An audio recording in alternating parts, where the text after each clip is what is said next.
আমার পিছনে খুবই সুন্দর একটি জমিদার বাড়ি রয়েছে, যে জমিদার বাড়ির নাম হচ্ছে নওডাঙ্গা জমিদার বাড়ি, যেটি কুড়িগ্রাম জেলার ফুলবাড়ী উপজেলার নওডাঙ্গা ইউনিয়নে অবস্থিত।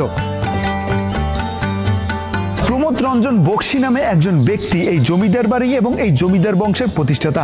তিনি জমিদারি খুব সুন্দর করে পরিচালনা করার জন্য ব্রিটিশদের কাছ থেকে তিনি বাহাদুর খেতাব লাভ করেছিলেন।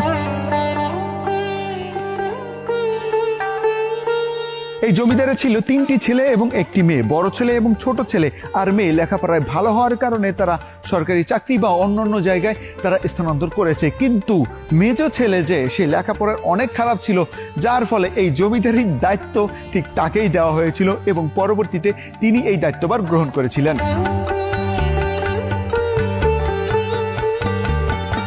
জমিদারি প্রথা বিলুপ্ত হওয়ার আগ পর্যন্ত কিন্তু তাদের বংশধররা এখানে ছিল এবং জমিদারি প্রথা যখন বিলুপ্ত হয়ে যায় তখন তারা ভারতে পাড়ি জমায় এবং সেখানেই বসবাস শুরু করে।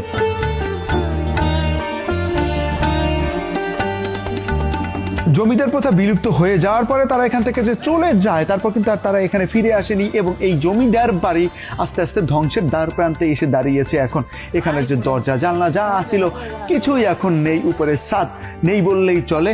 আর এই জমিদার বাড়ি এখন একেবারে ধ্বংসের দ্বার প্রান্তে। আপনি যদি কুড়িগ্রাম জেলা ঘুরতে আসেন এবং আপনার হাতে যদি সময় থাকে তাহলে অবশ্যই ঘুরে যাবেন এই দৃষ্টিনন্দন সুন্দর জমিদার বাড়ি থেকে।